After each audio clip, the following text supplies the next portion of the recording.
Olá, boa tarde. O aumento dos casos de Zika vírus levou a Organização Mundial de Saúde a emitir um alerta global de prevenção à doença.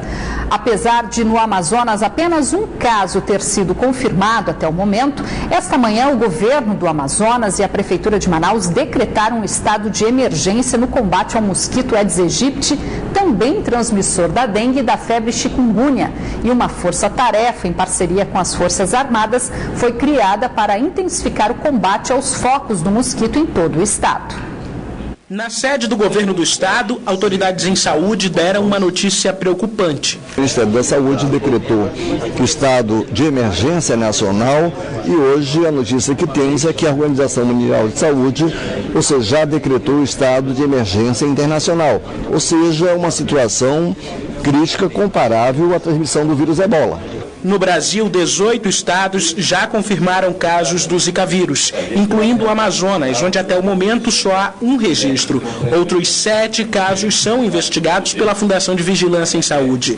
O motivo pelo qual leva autoridades internacionais a estarem preocupadas é a confirmação da ligação do Zika vírus com casos de microcefalia, doença que resulta na má formação do cérebro de bebês ainda na gestação e que vem sendo registrados principalmente nos estados do Nordeste.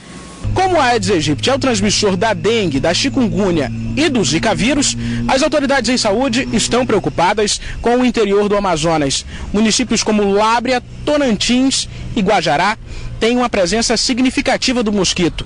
Outros 4 municípios do interior também estão em alerta. Nós estamos obedecendo a lógica de que esses municípios estão apresentando uma incidência maior em relação ao Aedes aegypti. Em Manaus acontecerá o decreto emergencial e nesse município mais crítico também, que são 7 nesse momento. A OMS informa que não há motivo para pânico, apenas é preciso estimular que cada um faça o que diz esta cartilha, tirar 10 minutos durante a semana para limpar quintais e diminuir o risco de criadouros do mosquito. No entanto, diante da informação de que o mundo está em alerta, as Forças Armadas vão ajudar no combate ao Aedes aegypti. O planejamento envolve quase 9 milhões de reais, dividido entre todos os entes, Prefeitura, Estado, União e com toda a estrutura que eles têm. Isso é fora a estrutura que tem. Com essa estrutura nós vamos adquirir os equipamentos, combustível, essas coisas todas para fazer a ação, a questão do plano de mídias. Já em Manaus, a presença do mosquito deixou em alerta 2 bairros da Zona Leste, Armando Mendes e Zumbi. Apesar disto, felizmente a capital não é considerada uma cidade com risco de epidemia. O Lira Manaus apresentou uma classificação de médio risco, 1.4, vai de 1 a 3.9. Estamos perto do baixo risco. Esse Lira serve para que nós possamos agir em locais onde há maior necessidade na cidade, racionalizar esforços, racionalizar recursos e fazer uma ação mais intensificada. Mais 5 pessoas foram presas e um adolescente foi apreendido por suspeita na participação no latrocínio ocorrido no início do mês passado em uma loja de materiais de construção na zona leste da capital. O roubo de R$50 mil resultou na morte de um dos funcionários. Jardson Félix Souza de Almeida, de 29 anos, Gutenberg de Lima Mariano, de 27, Renato Santana dos Santos, de 21 e Tatiana Cavalcante Batista, também de 21 anos, foram apresentados pela Polícia Civil esta manhã. Eles são suspeitos de participação no roubo a essa loja de materiais de construção que fica na zona leste da capital e que resultou na morte do encarregado de mercadorias Antônio Estenes Moreira, de 47 anos.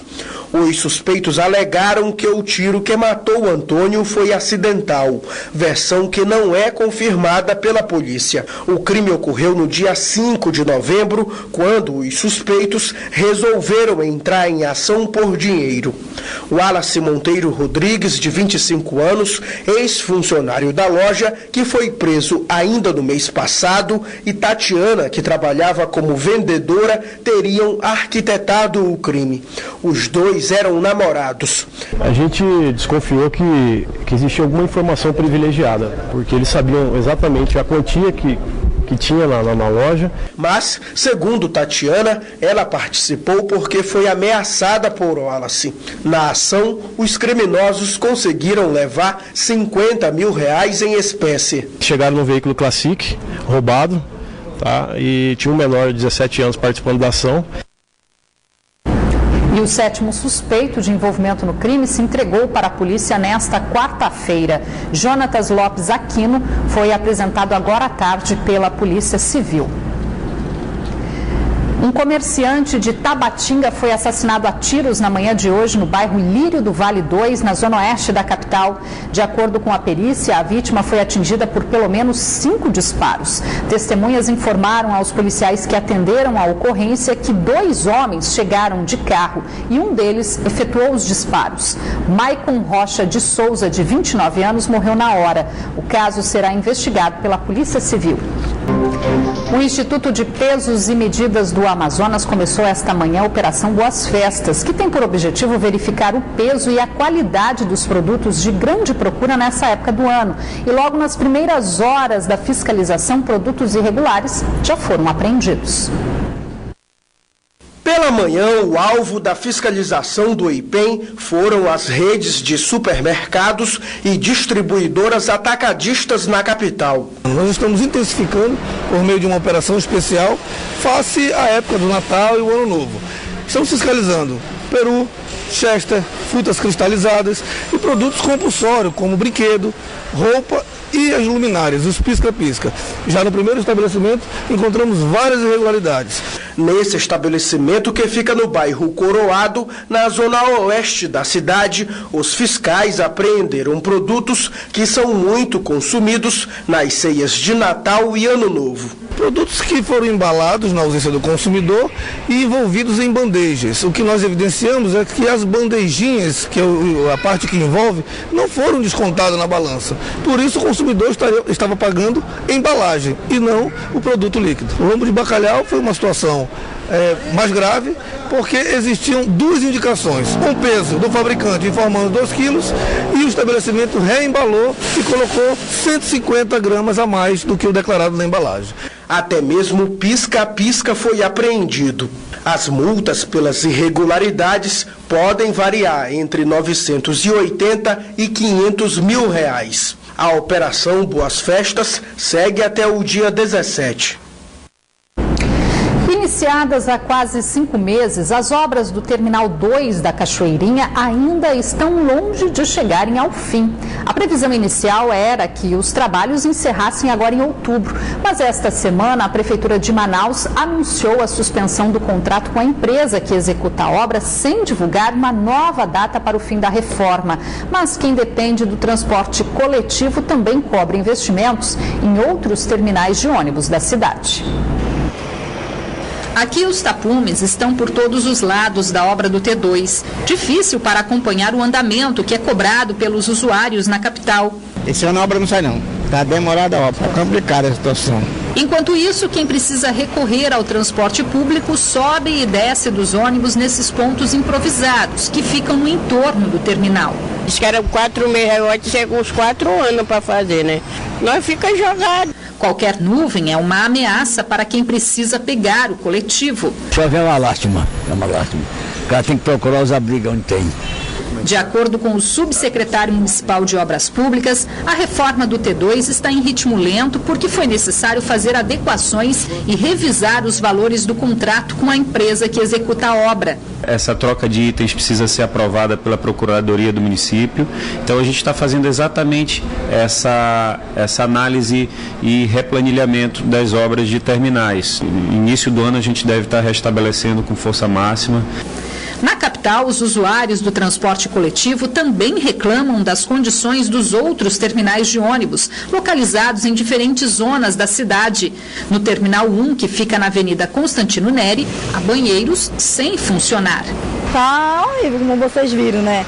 As pessoas vão aí assim mesmo, o banheiro fechado, eles vão aí mesmo na escada, aí fica horrível. Aqui toda a estrutura desagrada os usuários. Precisa de muita reforma. Tem muitas coisas aqui que começou na Copa do Mundo e ainda não terminou. Mas para esse trabalhador, também falta cuidado com o bem público pelas pessoas e ainda tem a ação dos vândalos. A questão é que os usuários não cuidam também.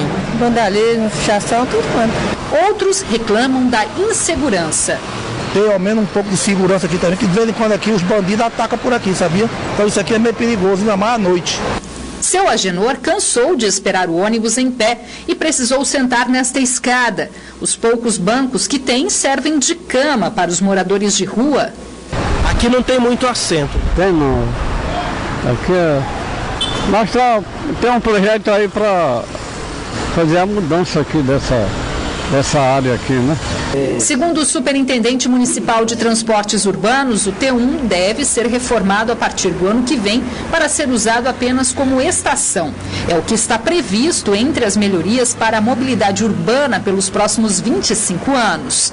O plano de mobilidade, ele prevê um sistema usando a tecnologia BRT e isso nós temos que construir mais 7 terminais e estações. Enquanto isso, a população segue insatisfeita com a situação atual do transporte coletivo de Manaus. Esses problemas podem ser relatados durante as audiências públicas que acontecem essa semana na Câmara Municipal, que discute o plano de mobilidade urbana e toda a população pode participar. As audiências acontecem até sexta-feira, sempre às 2h da tarde. E agora é hora de conferir a previsão do tempo para esta quinta-feira. Em Manaus, a quinta-feira deve ter muitas nuvens com possibilidade de chuva. As temperaturas variam entre 27 e 34 graus. Em Coari, o dia fica encoberto com possibilidade de chuva fraca, mínima de 27 e máxima de 31 graus. Mesma previsão para Novo Airão, onde as temperaturas variam entre 27 e 32 graus. Em Maraã, o tempo fica encoberto também com possibilidade de chuva no decorrer do dia e as temperaturas variam entre 25 e 30 graus. Hoje, Manaus, mais uma vez, amanheceu encoberta por uma nuvem de fumaça. Mas, segundo o relatório do INPE, o Instituto Nacional de Pesquisas Espaciais, ela não está sendo produzida no sul do Amazonas, como informou o IPAAM no início desta semana. A fumaça está vindo de estados vizinhos. A fumaça parece não dar trégua. O céu acinzentado é a prova mais clara de que, em algum lugar, a floresta está sendo queimada. O governo do Amazonas recebeu hoje um relatório do Instituto Nacional de Pesquisas Espaciais que afirma: a fumaça concentrada em Manaus vem de queimadas do norte do Maranhão e da região centro-oeste do Pará. Segundo o relatório, do dia 25 de novembro até hoje, foram registrados mais de 5 mil focos de calor na Amazônia Ocidental. No ranking dos estados, o Pará está em primeiro lugar, produziu mais de 3 mil focos. O Maranhão está em segundo lugar, com 1.200.